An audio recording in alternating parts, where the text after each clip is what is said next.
네. 마이크가 잘 나오고 있죠. 예. 자, 지난 시간에 우리가 이제 3장을 했고, 3장에서 이제 연습 문제 몇 개 남았어요. 오늘 그거를 이제 풀어보면서 복습도 하고, 그리고 이제 4장 영업활동 이제 들어가겠습니다. 5번까지 했죠? 6번 할 차례인데, 6번은 각 계정의 기입 내용을 보고 발생한 거래를 추정하시오 이렇게 되어 있는데, 이 계정이 뭐죠? 이게 T 계정이죠. 계정별 원장, 각각의 장부들을 보여주고 있어요. 현금 장부, 토지 장부, 재고자산 장부 이렇게 쭉 나와 있어요. 이걸 보고 어떻게 그 거래를 추정할 수 있을까? 우리가 그 원장 제가 그 설명할 때 이렇게 했고 해당 계정이 발생한 자리에 숫자를 써주고 앞에 이제 날짜를 써줬잖아요. 여기서 이제 그 날짜에 해당하는 게 여기 일련 번호예요. 1, 2, 3, 4 이렇게 써 있는 것들이 있는데 같은 번호끼리 장부에 기록된 거를 가지고 어떤 일이 있었는지 분계를 원장의 내용을 보고 분계를 추적한 다음에 그 분계를 보면은 무슨 일이 일어났었는지 알 수가 있게 됩니다. 첫 번째 보시면은 자, 괄호 1번이 뭔가 봅시다. 1번 거래가 현금 계정 차변에 10,000원이 있어요. 그렇죠? 그리고 또 1번을 찾아보세요. 찾아보면은 자본금 계정 대변에 10,000원이 있죠. 보이시죠? 제일 오른쪽 두 번째 줄 자본금 계정 오른쪽에 10,000원 이렇게 써 있죠. 이거를 분계장에 옮겨 볼게요. 지금 현금 계정 차변에 10,000원이죠. 그럼 이렇게 분계가 됐던 거야. 그리고 자본금 계정 대변에 10,000원이 있으니까 같은 1번끼리 이렇게 묶어요. 이게 뭐죠? 차변에 현금 10,000원, 대변에 자본금 10,000원 이렇게 분계를 했어. 요거는 주주가 회사에 자본금 10,000원을 납부한 거죠. 회사 입장에서 돈을 받은 거야. 주주한테. 자본금. 2번 볼까요? 2번 보시면은 현금 계정 대변에 20,000원이 있고 재고자산 계정 차변에 60,000원이 있어요. 그럼 차대가 안 맞죠? 또 2번 오른쪽에 40,000원짜리가 뭐가 더 있어야 돼. 보시면 매입 채무 계정 대변에 2번 40,000원이 있죠? 요거를 이제 분계를 해보면 자, 2번 거래에서 차변은 뭐냐면 재고자산 60,000원이에요. 계정 까먹고 쓸 때는 장부에 있는 이름 쓰면 돼요. 재고자산 계정 2번에 60,000원 있죠? 여기 재고자산 이렇게 써주면 돼. 재고자산은 뭐 재고자산이라고 요 문제에서는 이렇게 했지만 보통 뭐 상품, 제품 이런 식으로 이제 그 분계되는 그런 계정 과목이죠. 재고자산 60,000원. 그리고 2번에 있는 대변 계정들이 현금에 20,000원이 있어요. 그리고 밑에 보면 매입 채무 40,000원이 있어 대변에. 이렇게 된 거예요. 그러면 차변 60,000원, 대변 쪽도 60,000원 일치하죠. 요 거래는 뭐죠? 회사가 재고자산을 샀는데 현금 20,000원을 주고 40,000원만큼은 외상으로 산 거죠. 세 번째 거래. 장부를 보고 추정해 보면 3번 써 있는 게 토지 쪽에 차변에 50,000원이 있어요. 그리고 3번을 또 찾아보면 현금 계정에 대변에 20,000원이 있고 미지급금 계정 대변에 30,000원이 있어요. 써보면은 토지 50,000원 현금하고 미지급금이 있는데 현금 계정 3번이 20,000원이고 미지급금 계정 대변 3번에 30,000원 있죠. 이런 분계가 이 장부에 기록이 되어 있는 겁니다. 자, 요건 무슨 거래 같아요? 회사의 자산 증가, 이쪽 토지가 50,000원만큼 증가했죠. 그리고 현금이 20,000원만큼 감소했고 미지급금이 30,000원만큼 생겼어. 얘는 부채니까 대변에 있는 게 생긴 거죠. 땅을 50,000원 주고 샀는데 2만 원은 현금으로 줬고 3만 원은 아직 안 준 거야. 외상으로 한 거예요. 그럼 4번 거래 볼까요? 4번 현금 차변에 15,000원이 있어요. 그리고 또 4번 찾아보면 매출 대변에 15,000원이 있고 재고자산도 대변에 10,000원이 있고 매출원가 차변에 10,000원이 있고 4번이 또 어딨지? 일단 써보자. 4번 현금 15,000원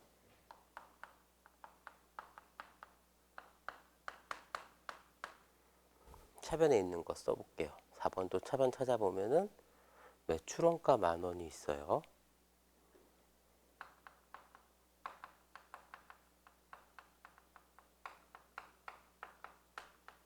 또 4번이 매출 15,000원이 있어.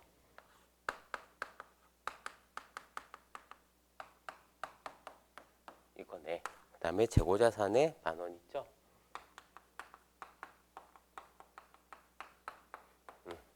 분계가 2개가 나왔어요. 회사가 15,000원만큼 물건을 팔았다는 거죠. 매출을 일으켰다. 그리고 현금 15,000원을 받았다.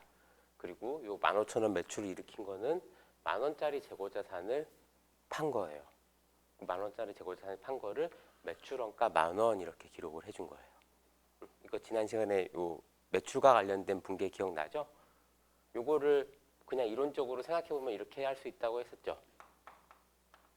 회사가 현금 15,000원을 받고 재고자산이 10,000원만큼 없어졌어. 재고자산 10,000원짜리를 15,000원 받고 팔았네. 5,000원만큼 이득을 받네. 뭐 상품 처분이익. 이런 분계를 생각해 볼 수도 있지만 이렇게 하게 되면 문제가 있다 그랬어요. 복습할 게 한 번 더 얘기하는 거예요. 이렇게 하게 되면 이익의 증가, 이익은 5,000원만큼 증가한 건 똑같아. 여기서는 자 수익 15,000원, 매출이라는 수익, 그 다음에 요 매출원가라는 비용이 10,000원 있어가지고 이익이 5,000원 생긴 거죠. 이만큼 자본이 증가한 거야. 그쵸? 이익 잉여금을 통해서 결국 자본이 증가한다 그랬어요. 요 분계를 보면은 상품 처분이익이란 수익이 5,000원 생겼고 다른 비용 항목은 없죠. 이익이 5,000원 생겼죠. 이만큼 자본이 증가한 거예요. 똑같아요. 재무상태표에 미치는 영향은 똑같아. 그런데 이렇게 편하게 이렇게 회계 처리하지 않고 왜 이렇게 하느냐? 기억나시죠? 손익계산서 형식에 매출액이 얼마인지 표시를 해줘야 돼. 이렇게 하게 되면은 우리 회사 매출이 얼마인지 알 수가 없어요. 그래서 매출과 관련된 거는 총액을 매출로 인식해주고 그것에 해당하는 비용을 매출원가라는 이름으로 기록을 해주자. 이게 매출 총이익이다. 이렇게 손익계산서 이렇게 쓰기로 했기 때문에 이거는 약속인 거죠. 이렇게 분계해도 되는 거 아닌가요? 맞는데 매출액을 표시하기 위해서 매출과 관련된 거는 이렇게 표기하자 이렇게 약속을 한 거예요. 사회적인 약속입니다. 예. 자, 그 다음에 다 했네. 4번까지밖에 없었죠. 7번 시산표는 무엇인가? 시산표 뭐죠? 내가 1년 동안 분계를 잘 했나 한번 확인해 보는 표라 그랬어요. 차변 대변 금액을 잘못 기록한 건 없는지 이런 것들. 그래서 작성하는 이유는 그냥 확인 차원에서 또는 한 번에 요약해서 한눈에 보기 위해서 이렇게 하는 거고 없어도 되는가? 없어도 되는 거예요. 그 다음에 8번 정기 및 시산표의 작성. 자, 사활병원은 다음 항목명의 T자형 계정을 설정하고 있다. 자, T자형 계정을 설정하고 있다. T자형 계정 이거예요, 이거. 이거 그냥 이런 장부가 있다 이렇게 이해하시면 돼요. 그리고 계정 과목들이 쭉 나와 있어. 아, 이런 계정을 쓰고 있구나. 그리고 이 계정에 다음 거래들을 기입하고 거래를 구별할 수 있도록 번호를 부여해라. 여기 문제에 있는 번호를 부여하면 되겠네요. 그리고 시산표를 작성해서 차변, 대변, 금액, 총액이 일치함을 보여라. 이렇게 돼 있어요. 그리고 1번부터 9번까지가 쭉 나와 있습니다. 요거를 분계를 먼저 하고 그 다음에 원장을 만들고 시산표를 만드는 걸 해볼게요. 이거 지난 시간에 많이 했던 건데 좀 길죠. 이런 거 하게 되면 쓸 것도 많고 연습 차원에서 해보겠습니다.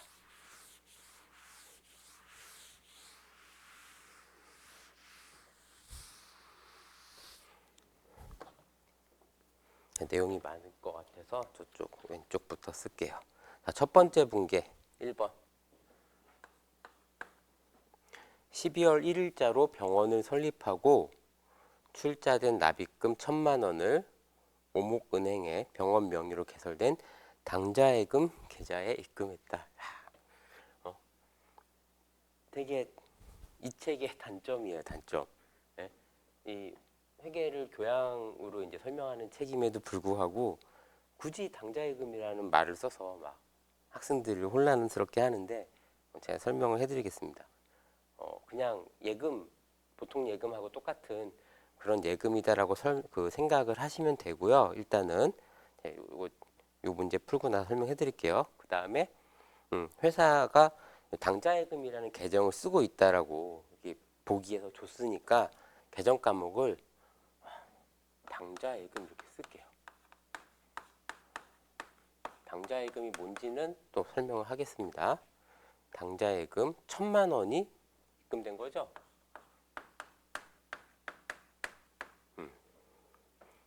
이건 뭐죠? 출자금을 납입한 거래. 자본금이죠.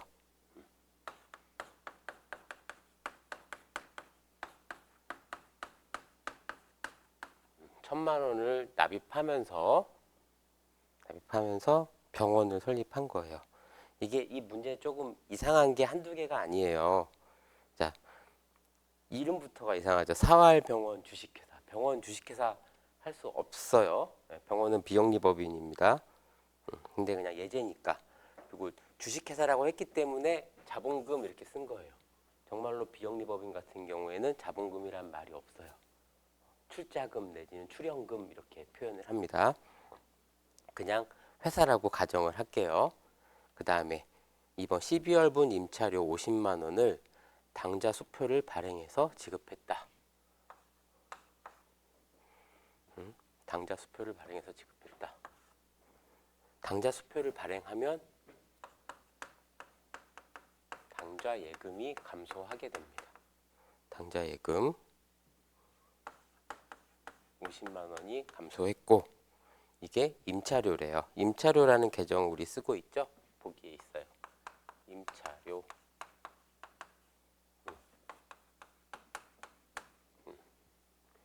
수표 발행을 통해서 예금이 감소하고 다른 자산 부채 그 변동이 없었죠. 그러니까 자산이 없어진 만큼 자본이 감소한 거야. 자본이 50만 원 감소했는데 이 자본이 감소한 원인은 비용인 거예요.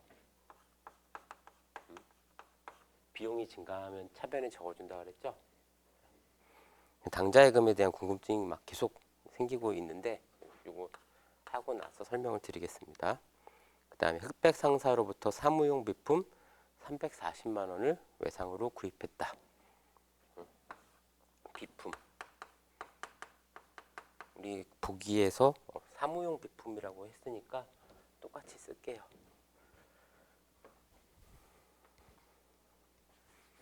제가 당좌예금에 대한 설명을 지금 안 하고 일단 하는 이유가 뭐냐면 처음 보는 이런 사례를 접했을 때 일단 몰라도 일단 접근하는 그런 그 스킬 이런 것들도 좀 필요하기 때문에 그렇게 하는 거예요.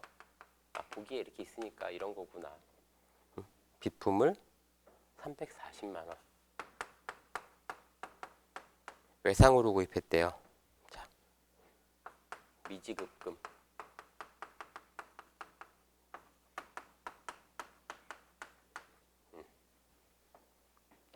재고자산을 외상으로 구입하면 매입 채무라 그랬죠. 요거는 비품을 사온 거니까 미지급금 이렇게 씁니다. 그 다음에 4번. 불계상사로부터 의료장비를 구입하고 구입대금 70만 원에 대해서 수표를 발행했다. 자, 수표를 발행하면 당좌 예금이 줄어든다 그랬어요. 당좌 예금 70만 원.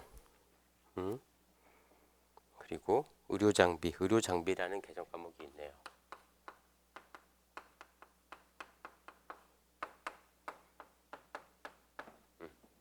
의료장비라는 자산이 증가했고 당좌 예금 자산이 감소한 거예요.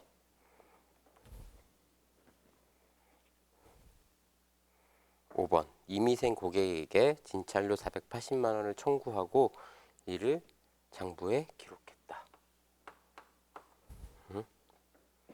진료를 했나 보죠. 진료를 했겠다 이렇게 가정을 할게요. 그러면 병원이 고객한테 진찰해 준 건 뭐예요? 매출이죠. 매출 계정을 찾아보면 여기서 용역 매출, 괄호치고 진료 수익 이렇게 있어요. 뭐 둘 중에 아무거나 쓰라는 거예요. 용역 매출 또는 진료 수익 어떤 거 써도 괜찮아요.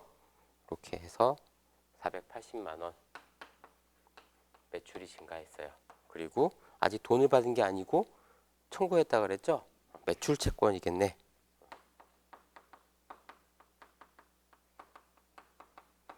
매출 채권 480만 원. 그 다음에 6번 직원급여 85만 원을 수표를 발행해서 지급했다. 급여라는 비용 계정을 쓰고요.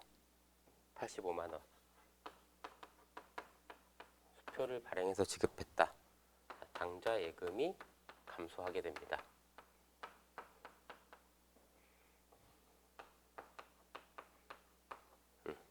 자, 5번 분기에서 우리 이렇게 매출 인식했는데 우리 아까 상품 매매 기업 같은 경우에는 매출 인식하면 매출원가도 인식했었죠.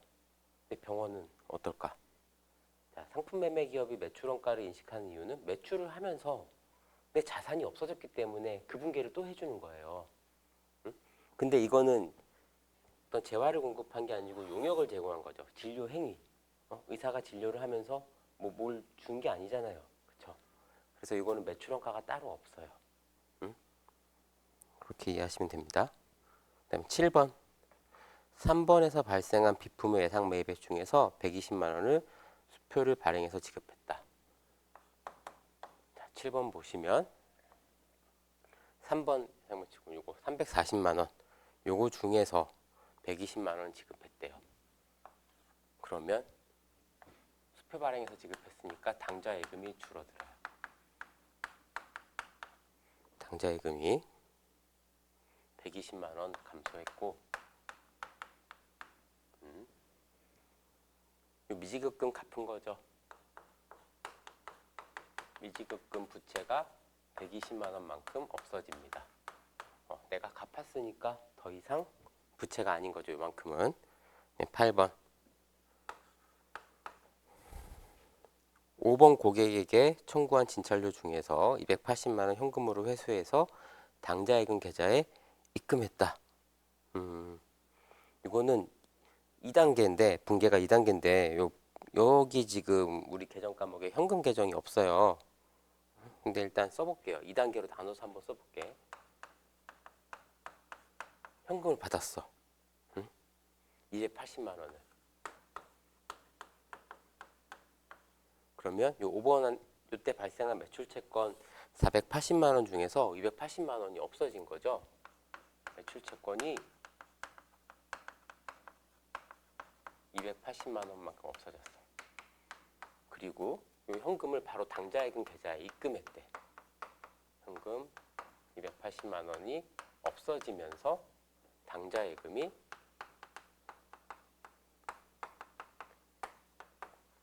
280만 원만큼 생긴 거예요.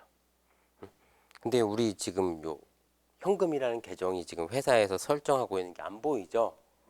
그래서 문제에서 요구한 정답은 요걸 거예요. 요거를 분계를 이렇게 하라는 식으로 출제를 한 것 같아요. 요거는 똑같은 거니까 같은 날 이루어졌다라고 하면은 솔직히 이렇게 둘로 나눠 적느니 그냥 이렇게 한 번에 적어도 되겠죠. 이건 회계 담당자가 이렇게 해도 되고 이렇게 한 번에 해도 돼. 그쵸? 결과는 똑같아요. 자산부채, 자본, 뭐 수익, 비용 달라지는 거 하나도 없어요. 이렇게 두 개로 나눠서 하건 이렇게 한 번에 하건 이런 거래고. 9번 배당금으로 120만 원을 수표를 발행하여 주주에게 지급했다. 요거는 배당과 관련된 회계 처리는 복잡한데 일단 여기서는 간단하게 그냥 나와 있네요. 수표를 발행해서 돈을 줬으니까 당좌예금이 120만 원이 없어졌어. 그렇죠? 그 다음에 차변에 120만 원 생겨야 되는데 이거를 그냥 배당금 이렇게 쓰면 되겠다. 여기서는. 그럼 얘는 뭐야? 저는 이게 뭔지 모르겠어요. 자산이야? 느낌은 아니죠.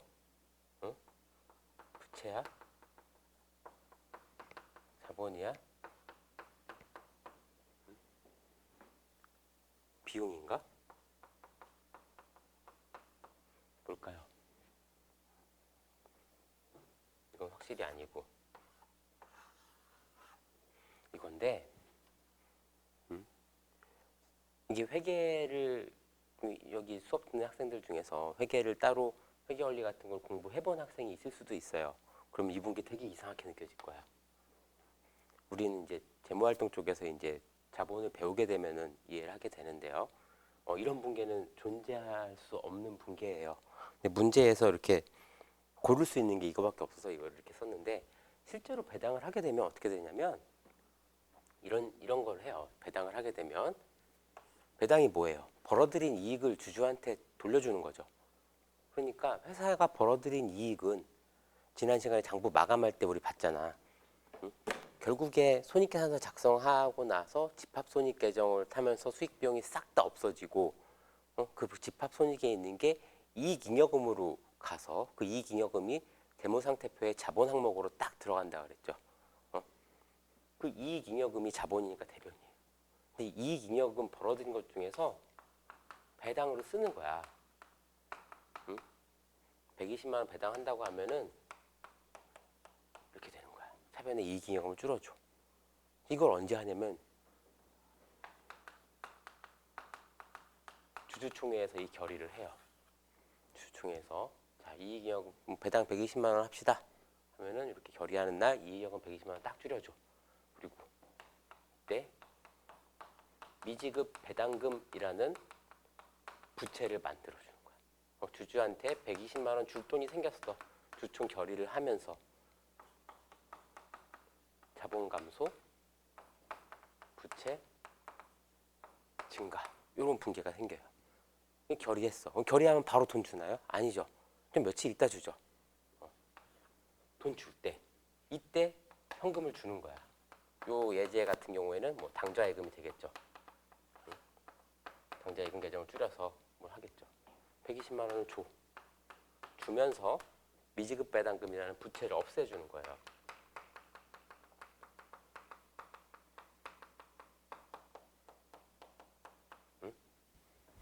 그럼 여기서 이게 부채 감소가 되죠. 요거는 자산 감소죠. 결국에는 요거는 요 과정이 그냥 다 생략되고 압축되면서 특이한 계정 과목을 썼어. 이렇게 보시면 될 것 같아요. 궁극적으로 미지급 배당금은 한번 나타났다가 사라지잖아. 이렇게 한번 나타났다 사라졌죠. 이렇게 증가했다가 사라진단 말이야. 결국 자본이 줄고 자산이 준 거예요. 여기서는 자본 감소로 보는 게 맞는 것 같아요. 그렇죠? 이런 계정 과목이 없어서 제가 이걸 따로 설명을 한 거예요.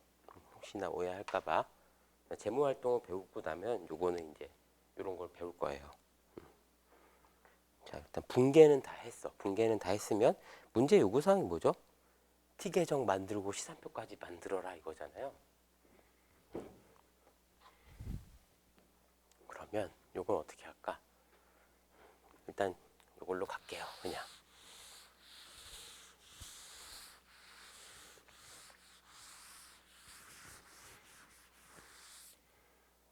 T 계정을 만드는데, 자, 제일 많이 등장한 계정이 당좌예금 계정이니까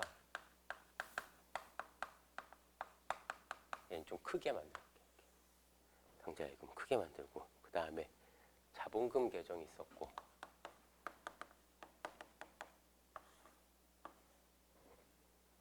임차료.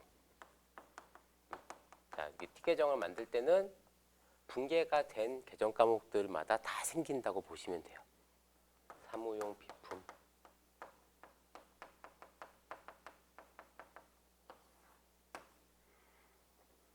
의료 장비,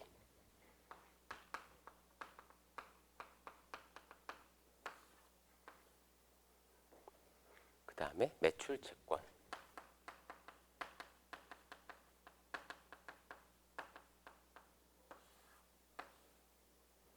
또 뭐 있어요? 용역 매출 있네.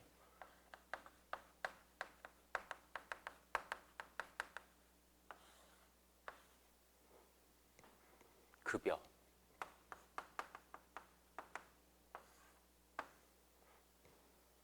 미지급금,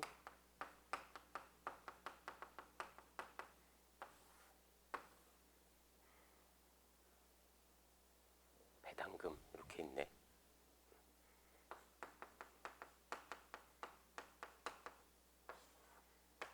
이렇게 있어요. 자, 옮겨 적어보면 되죠. 첫 번째 붕괴 1번. 차변에 당좌예금 1,000만 원, 대변에 자본금 1,000만 원. 어려운 거 아니에요. 그냥 1번 당좌예금 차변에 1,000만 원, 그리고 자본금 대변에 1,000만 원. 이렇게 기록이 되는 거예요. 두 번째 거. 임차료 차변 50, 당좌예금 대변 50. 2번. 임차료 차변에다가 50만 원 적어주고 당좌예금 대변에다가 50만 원 적어주면 돼요. 3번은 사무용 비품 차변에 340, 그리고 미지급금 대변에 340. 3번. 4번 의료장비 차변에 70, 당좌예금 대변에 70. 의료장비. 4번 당좌예금 70만 원. 5번 매출채권 차변에 480. 여기 매출채권 계정에다가 차변에 480만 원 기록해주고, 용역 매출 대변에 480.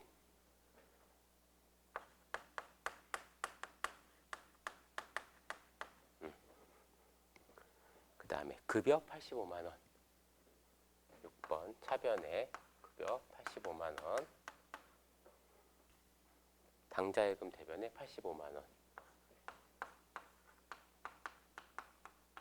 자, 7번 붕괴는 미지급금이 차변에 120만 원. 7번 미지급금 차변에 120 이렇게 적어주고, 당좌예금 대변에 120.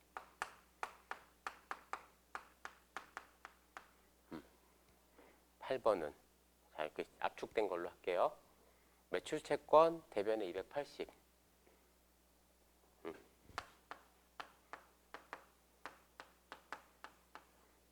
그리고 당좌예금 차변에 280.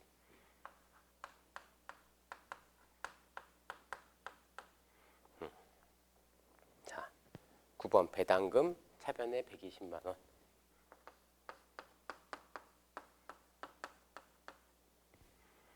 당좌예금 대변에 120만 원. 자, 문제에서 요구한 그 T자형 계정의 거래 기입이 끝난 거예요. 그 다음에 이제 시산표를 작성해 봐라 이랬죠. 그럼 시산표를 만들어.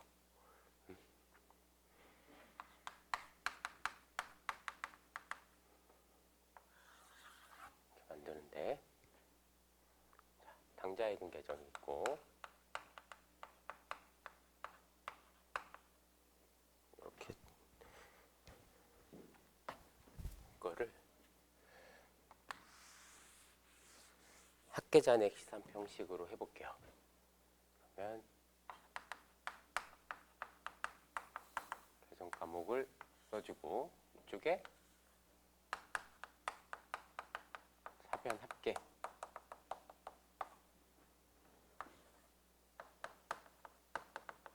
대변 합계,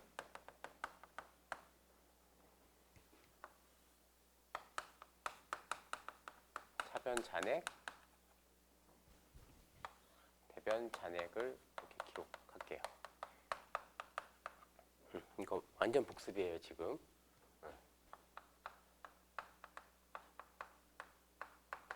자산, 부채, 자본, 수익, 비용 순서로 써볼게요. 당좌예금 차변 합계가 얼마예요? 1280만 원이죠.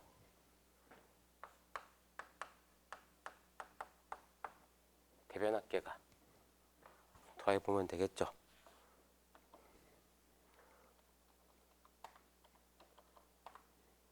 85.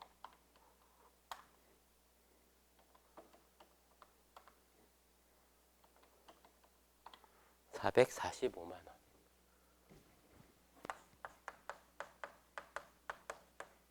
그러면 잔액이 어떻게 남죠? 대변 쪽이 아니라 차변 쪽에서 차변이 대변보다 크니까 차변 잔액이 835만 원이다. 이걸 원장에 써주면 이렇게 써줄 수 있겠죠. 마감을 한다라고 하면 이렇게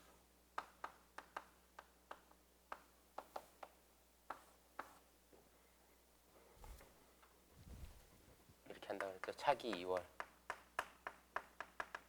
잔액만큼 이런 식으로 마감이 되는 거예요. 만약에 이게 마감 재무제표 기간이 끝났다라고 하면 이렇게 하고 다음 기로 넘겨주는 거예요. 마감은 요 당좌예금만 해볼게. 딴 거는 그냥 요구사항 문제만 풀게요. 자, 그 다음에 매출채권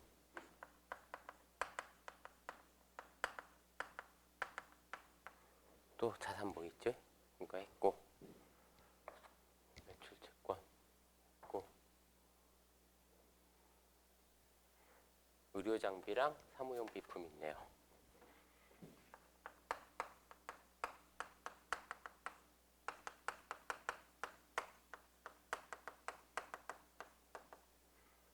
그 다음에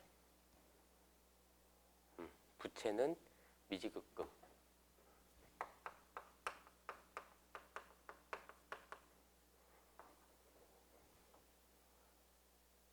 자본, 자본금, 배당금 이렇게 쓸게요.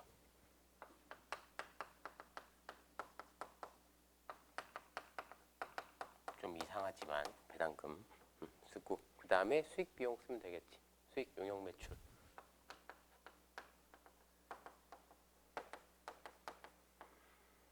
비용은 급여하고 임차료 있죠. 그럼 다 체크된 거죠.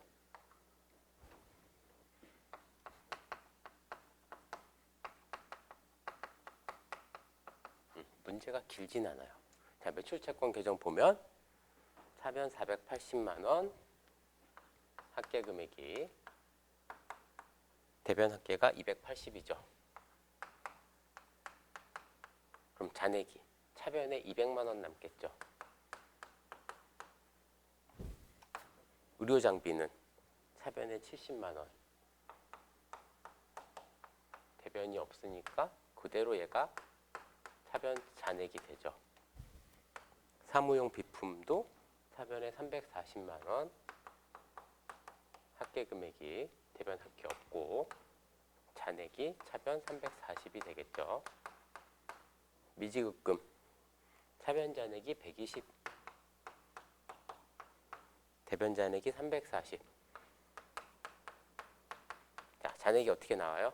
대변 쪽으로 나오죠. 부채니까 340에서 120 빼면은 221이죠.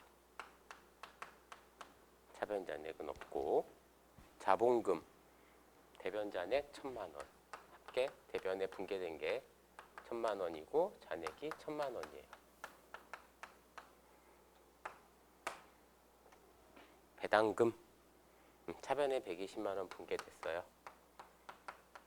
차변 잔액이 120만 원 이렇게 되는 거예요. 대기 이상의 용역 매출 480만 원.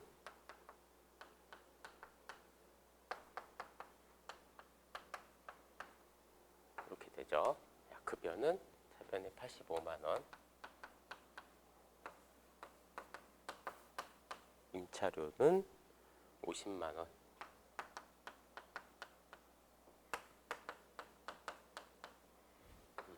자, 우리 시산표를 작성하는 목적은 이 표를 딱 봄으로 인해서 각 계정들이 1년 동안에 이 기간이 만약에 1년이라고 치면 1년 동안에 얼마큼 증가했고 얼마큼 감소했는지 알 수 있고, 그래서 잔액이 얼마인지 이렇게 알 수 있는 거예요. 증가 감소 부채 같은 경우에는 자산은 증가 감소 잔액, 부채는 증가 감소 잔액, 이런 식으로 한눈에 알 수 있는 기능이 있고, 그 다음에 내가 과연 맞게 했나 합계를 내보는 거예요. 쭉 계산해보는 건데, 해보세요. 해보면 제가 가끔 이거 하다 막 틀릴 때도 있어요. 잘못 옮겨 적거나 이래가지고. 공이 하나 빠졌죠.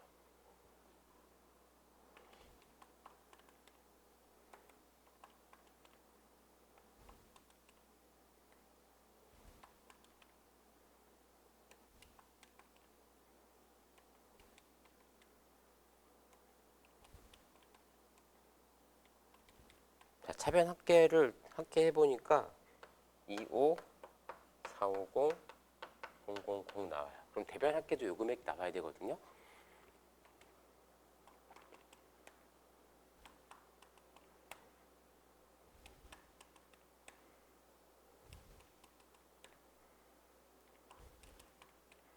나온다. 맞게 했네요. 자, 분계에 맞게 했어. 그럼 잔액도 맞나? 잔액도 합계를 내봐요.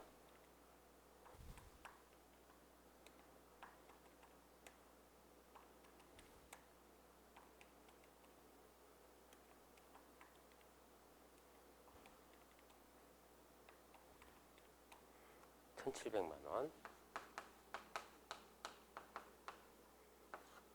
자, 대변 잔액 합계 220, 1,480, 1,700만 원. 자, 이 시산표를 통해서 차변 합계와 대변 합계가 일치했다. 차변 잔액과 대변 잔액이 일치했다. 이렇게 확인을 한 거예요. 이렇게 해서 얘를 자산부채 자본은 재무상태표에 옮겨 적고, 수익 비용은 손익계산서에 옮겨 적으면 결산이 끝나는 거예요. 물론 이 다음에 또 수정분계, 기말 수정분계하고 수정 후 시산표 만들고 또 재무지표 고치고 이런 건 있어요. 자, 이렇게 했고 8번까지 했고요. 자, 9번 하기 전에 당좌예금 얘기를 좀 해야 되겠다. 당좌예금이 영업활동 쪽에서 따로 안 나왔던 것 같은데, 산책로에 나오긴 하는구나. 118페이지 산책로 보면 약속어음과 전자어음 이런 거 나와요. 거기를 일단 펴놓고, 자, 요 예제에서는 이쪽을 지우고 한번 해볼게요.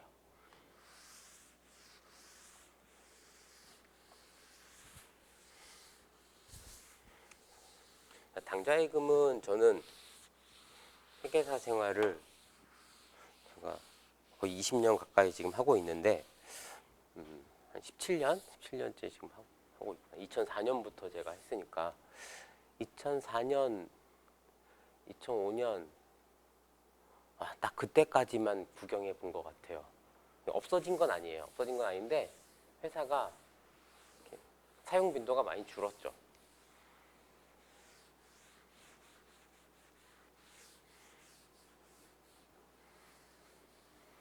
일단 요 붕괴들하고 당좌예금 원장만 남겨놓고 설명을 한번 해보겠습니다. 당좌예금이라는 거는 그냥 통장이에요. 회사의 법인 통장인데 우리가 생각하는 일반적인 보통예금 통장 있죠. 입출금이 자유로운 그거랑 비슷한 거야. 비슷한 건데 앞에 당좌자가 붙었어. 이게 뭐냐면 당좌거래라는 게 있어요. 당좌거래. 당좌거래가 뭐냐면 회사하고 은행하고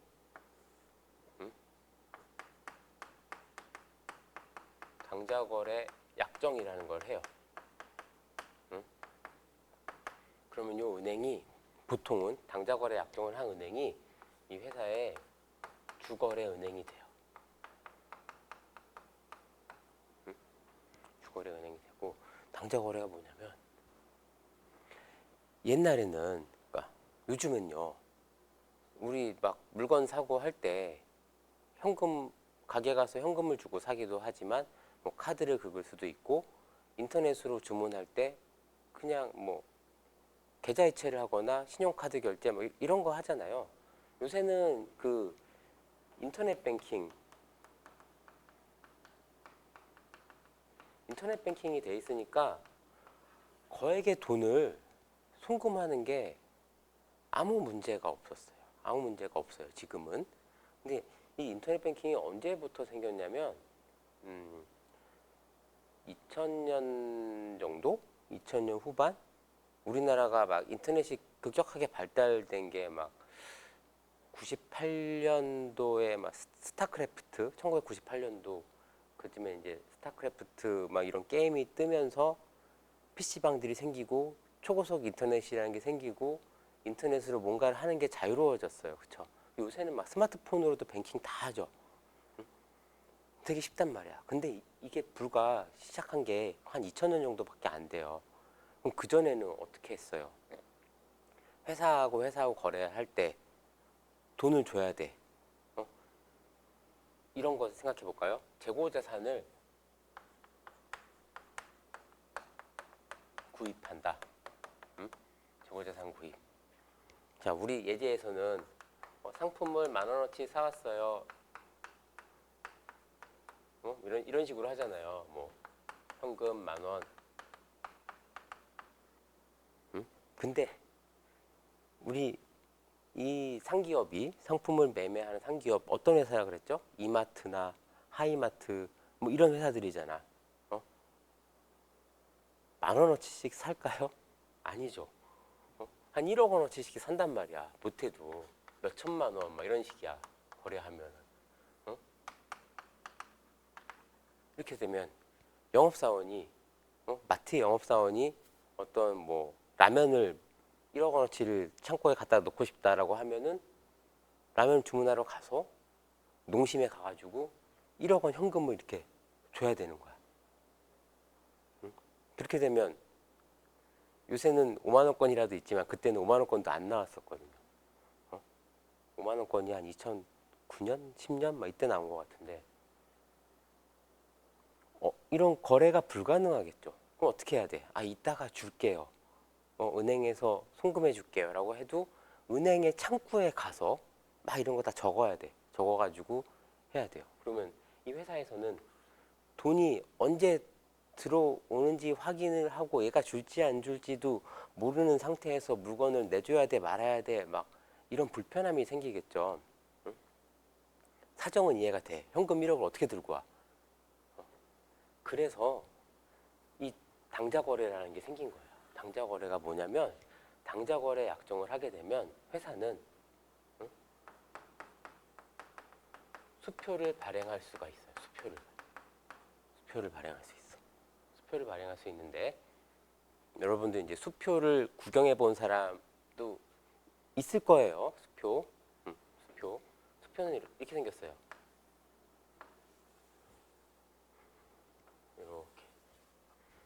해가지고 당좌 수표 이렇게 써 있고 얼마 있어요. 그리고 발행인 누구, 지급인 누구가 있어요. 발행인이 회사예요. 여기 있는 이 회사, 지급인은 은행이에요. 이 회사와 당좌거래 약정을 맺은 은행 이렇게 되어 있어. 그리고 이 수표에 일련 번호가 이렇게 막 써 있어요. 써 있어. 그리고 여기 이제 발행인, 지급인 도장이 빵빵 찍혀 있죠. 여기는 공란으로 되어 있어. 이게 수표 용지예요. 이거 없어지면 큰일 납니다. 이 영업사원이 이 수표를 들고 가가지고 여기서 이렇게 거래를 한 다음에 여기다가 1억 원 이렇게 써주는 거예요. 그리고 딱 줘. 그럼 결제가 되는 거야.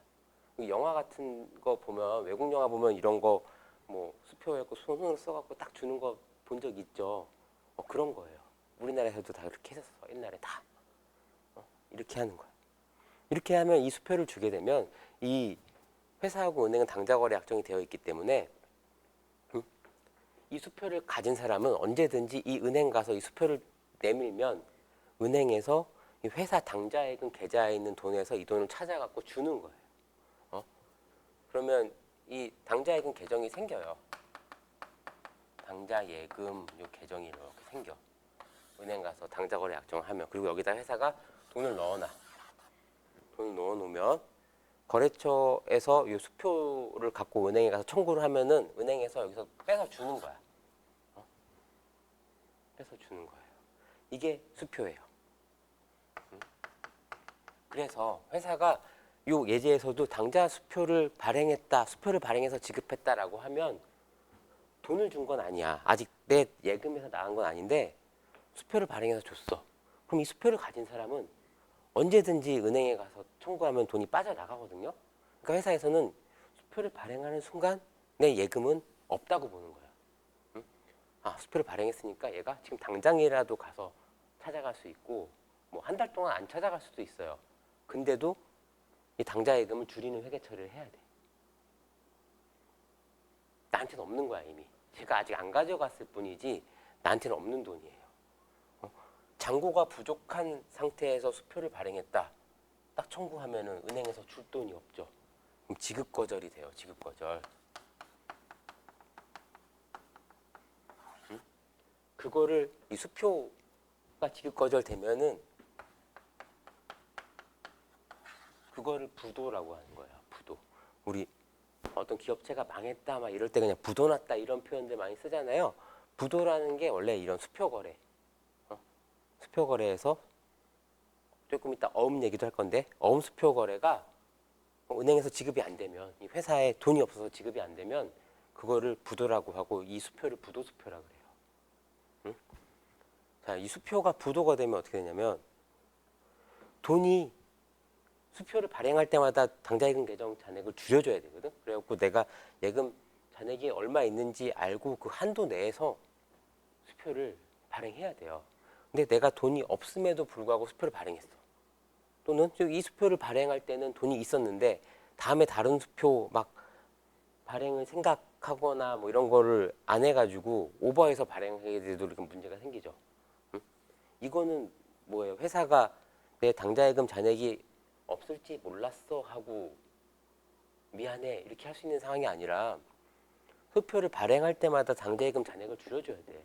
그래서 없으면 발행 안 해야 되는 거거든요. 알면서, 내가 돈이 없다는 걸 알면서 수표를 발행한 거라서 이 수표가 부도되면은 대표이사는 감옥 가는 거예요. 바로 이제 수배, 형사처벌을 받아.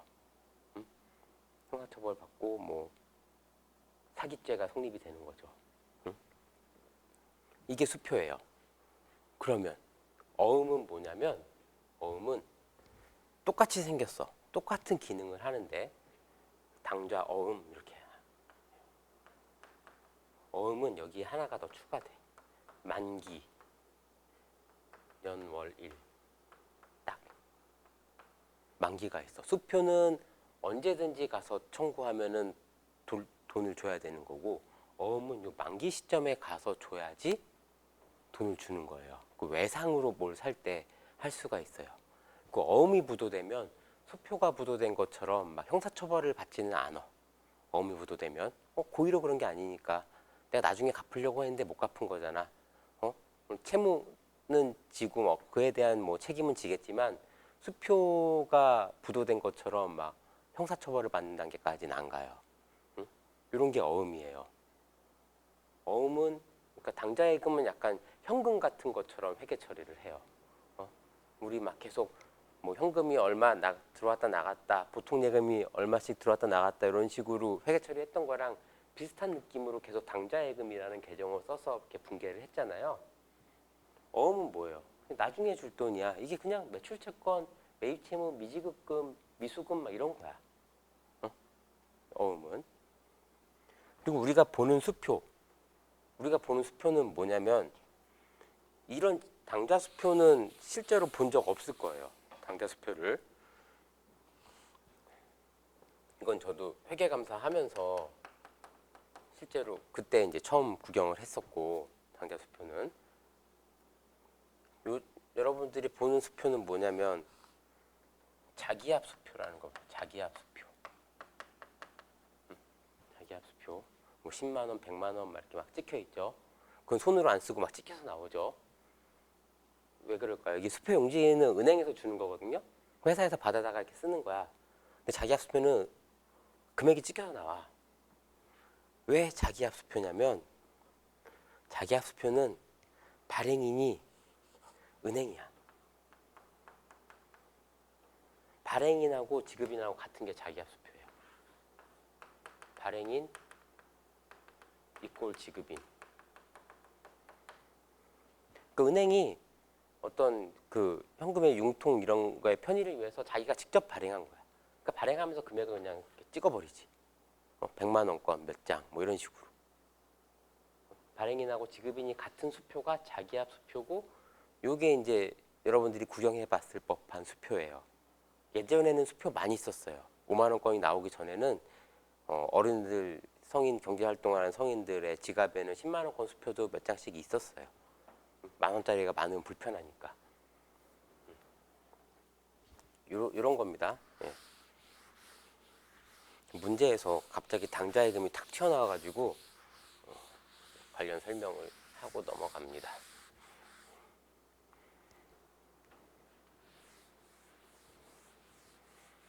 그리고 이 당좌거래 메커니즘을 몰라도 당좌예금을 써서 회계 처리를 하면 된다. 수표를 발행하면 당좌예금이 줄어든다. 이렇게 이해하시면 되고요. 이거는 회계 원리가 아니니까 그 얘기까지는 안 해도 되는 것 같은데 하는 김에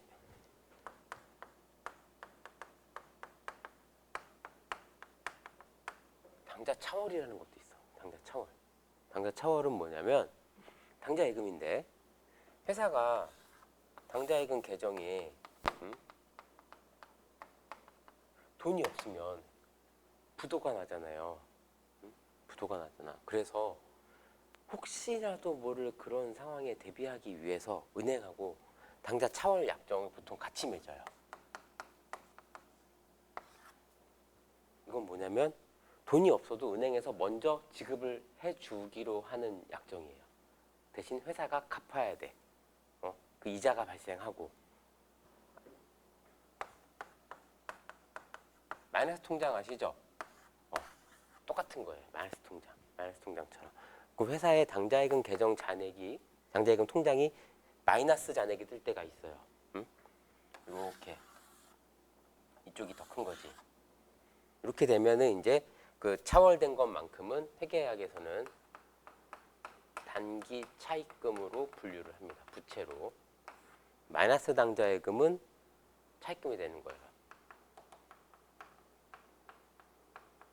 당좌 차월 약정이 있으면 이런 게 가능해요. 이것도 이제 한도가 있겠죠. 그 한도가 넘어가게 되면 이제 문제가 생기는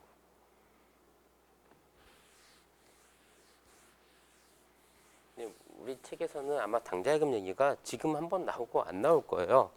나왔으니까 이제 보시면 되고 118페이지 산책로에 있는 어음 보면 이런 거 읽어볼까요? 약속어음이란 물건을 사면서 특정 기일에 일정 금액을 지급하기로 약속한 증서를 말한다. 아까 얘기했던 당좌 어음 있죠? 그게 약속어음이에요. 약속어음. 상한기일이 2개월에서 6개월로 정해지는데 그 사이에 현금화하시면 금융기관 통해서 일정 비율을 할인료로 지급하고 현금으로 전환할 수 있다. 자, 이거는 뭐냐면 어음 할인에 대한 얘기까지 나오는데 어음은 만기가 있다 그랬죠. 만기가 있어요. 내가 거래처한테 어음을 받았어. 근데 이 어음이 내 통장에 돈으로 꽂히려면은 그 만기까지 기다렸다가 은행에 가서 제시를 해야 돼요. 근데 그렇게 안 하고 난 얘를 당장 돈으로 바꾸고 싶어. 근데 만기가 아직 한 2달 남았어. 그럼 은행 가서 그 어음을 파는 거야. 그 은행에서는 어음을 사는 거고. 1억 원짜리 어음이다 그러면은 2달 뒤에 1억 원이네. 그러면은 오늘 내가 이거를 사면은 한 9,900만 원을 줄게요. 이렇게 하는 거예요. 100만 원만큼이 이제 은행에서 이자로 가져가는 거야. 그리고 우리는 그 어음을 은행에 낸 사람은 1억 원짜리 어음을 주면서 9,900만 원짜리 그러니까 9,900만 원 현금을 받는 거잖아요. 그러니까 1억 원이 9,900이 됐으니까 어음을 할인했다라고 해요. 할인했다. 이런 어음 할인. 이런 거 많이 있습니다. 실제로 어음 받으면 할인들 많이 해요. 그래서 이런 기능을 또 이용해 가지고 어음 발행하고 할인하고 이런 기능을 이용해서 실제로 상거래가 없음에도 불구하고 금융의 목적으로 어음을 발행하기도 합니다. 그런 걸 이제 뭐 진성어음, 상거래 어음 진성어음이라고 그러고 뭐 이런 그 금융을 위해서 발행한 어음, 융통어음 이렇게 얘기를 하는데 이런 말 들어봤을 거예요. ABCP. CP가 어음이에요. CP가 기업 어음이고 AB라는 말 뭐 자산담보부 뭐 이런 뜻인데 어떤 자산을 담보로 해서 회사가 어음을 발행한 거야. 뭐 ABCP를 뭐 200억, 뭐 1000억 이렇게도 발행해요. 그 자금 조달 목적으로. 회사채 재무활동에서 얘기해줘야 되는 건데 회사채, 기업어음 뭐 이런 것들이 있어요. 이런 거는 이제 지금 얘기 안 하고 나중에 재무활동 할 때 다시 얘기를 해드릴게요. 당좌 거래에서 이렇게 파생된 그런 금융 기법이에요. 이것도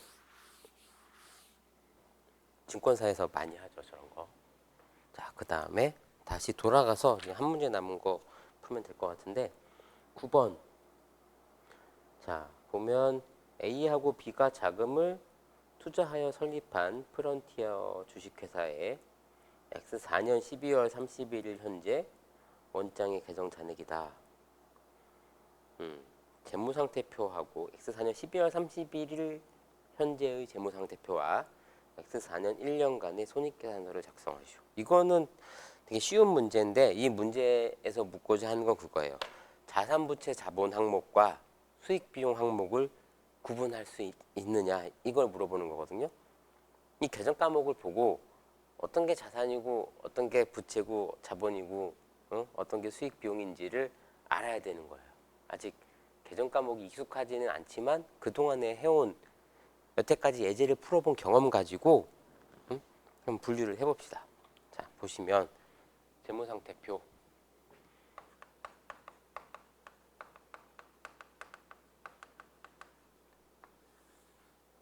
이렇게 생길 거고요.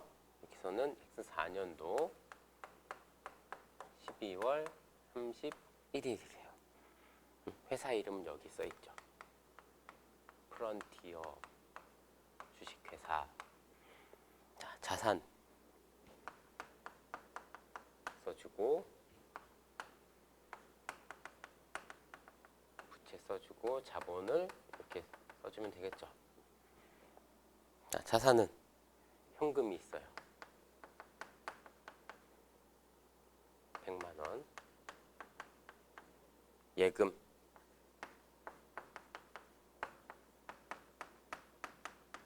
1,900만 원. 그 밑에 보이는 게 차입금이 보이네. 차입금은 부채. 은행에서 빌린 돈 또는 다른 사람한테 빌린 돈 차입금 4천만 원. 그 다음에 A 자본금, B 자본금이 보이네요.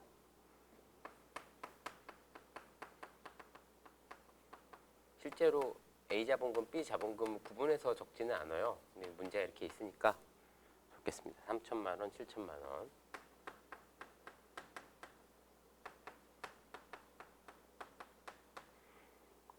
자산 부채 자본. 또 제품 자산이죠.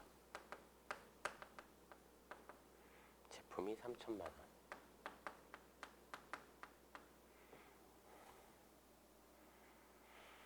기계 1억 원.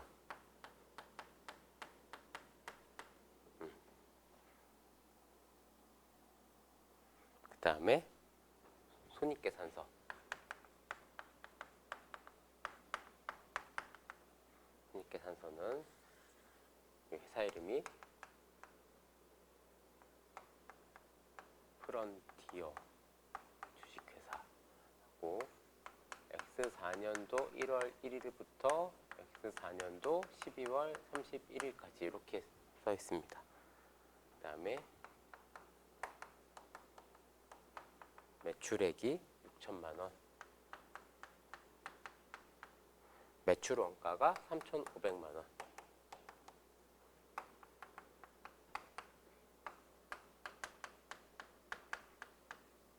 그리고 이렇게 하면 이제 계산해 볼게요. 매출 총 이익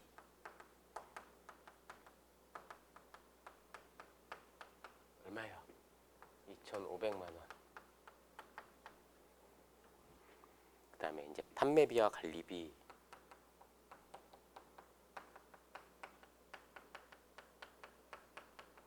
그래서 인건비, 임차료가 이렇게 들어가죠.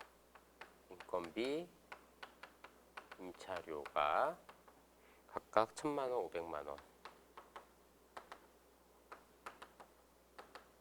그래서 판관비가 1,500이에요.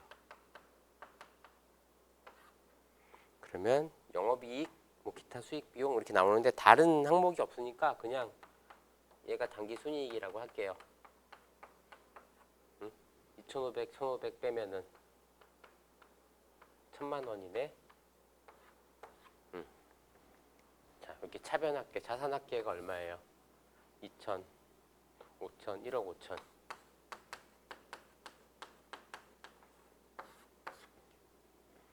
부채합계는 4천만 원, 자본합계가 1억. 그쵸? 1억 4천인데 여기 합계 1억 5천 돼야 되죠. 1,000만 원만큼 뭐야? 이익잉여금. 여기 없지만 어디 있어요, 얘? 당기순이익이 이익을 낸 만큼 자본이 이만큼 더 증가했죠. 1,000만 원만큼. 이렇게 된 거예요. 이렇게. 그러면 합계가 부채 4천만 원, 자본이 얼마예요? 1억 1천, 그리고 1억 5천, 자산 1억 5천. 이렇게 된 거예요. 자, 요걸 가지고 해석해 보면은 그냥 이런 거예요. 좀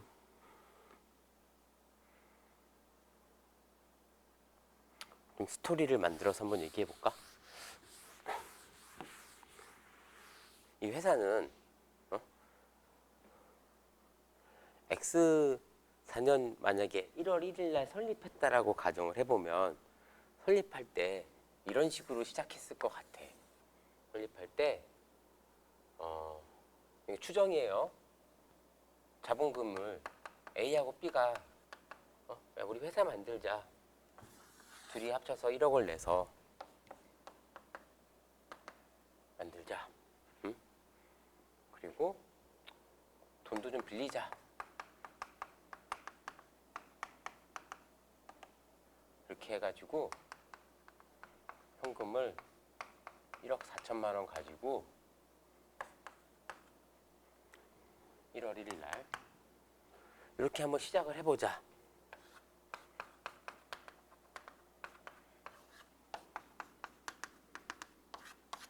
이렇게 시작을 해보자 한 거야. 그 1년 동안 해가지고 1년 동안 무슨 일이 일어났냐면은 이 돈을 쓰는 거지. 응? 이 돈을 쓰는 거야. 현금을 막 써. 막 써서 이 현금으로, 응? 뭐 은행에 현금 예금 그냥 합쳐서 그냥 2천만 원이라고 할게요. 남은 게 2천만 원이야. 응?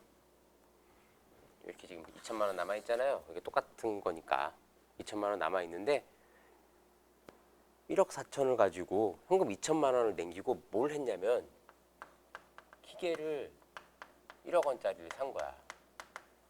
응? 그리고 기계를 이용해서 제품을 막 만들어. 많이 만들었겠지. 어? 제품을 많이 만들어서 한 5천, 지금 제품을 매출원가가 3,500이니까 제품 중에 팔린 게 3,500이라는 거잖아요. 남아있는 게 3,000이고 6,500만 원어치 제품을 만들어서 3,500만 원어치는 팔고 6천만 원에 팔았어. 그리고 2,500이라는 이익을 남긴 거고, 응? 그리고 지금 남아있는 제품이 3천만 원이라는 얘기예요. 스토리를 한번 추정을 해보면, 응? 자산이 이렇게 남아있는 거야. 그리고 이게 자산이 지금 1억 5천이 된 거지. 이것처럼. 그리고 이 활동을 하면서 제품을 3,500짜리를 그러니까 여기 제품이 3,000 남아 있잖아요. 그러니까 6,500만 원어치를 만들어서 3,500만 원어치는 팔았어. 매출원가가 그런 의미예요.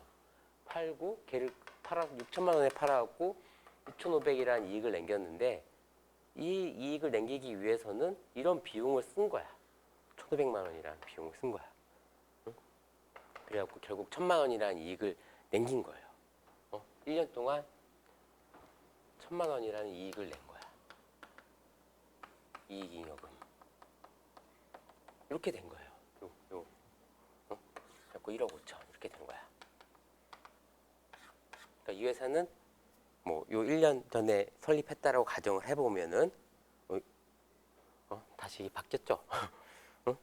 이 요렇 요 자본금하고 차입금을 현금을 갖고 시작해가지고 기계를 사서 열심히 생산을 해갖고 제품을 만들고 제품 생산해서 팔고 여기는 지금 없지만 걔 팔면은 이제 매출 채권이 생기죠. 그 채권 또 회수하고 그럼 또 현금이 생기고 이런 식으로 사이클을 도는 거예요. 이게 회사의 사이클이에요. 요거 이제 영업 활동하면서 이제 바로 이어서 할 건데 이런 것들을 이제 배우게 될 겁니다. 이런 거예요. 재무상태표하고 손익계산서의 관계. 그리고 이 재무제표만 딱 보고 아, 이 회사가 무슨 일이 있었구나 이런 거 추정이 가능하잖아요. 지금 추정해 본 거죠. 지금 이 짧은 예제를 가지고 그러니까 회계를 알면은 회사의 재무상태표 손익계산서를 보고 아, 이 회사가 무슨 일을 했구나를 알 수가 있어요. 그래서 이제 회계가 뭐 경영의 언어다, 기업의 언어다라고 얘기를 하는 거예요. 자, 여기까지 하고 잠깐 쉬었다가 할게요.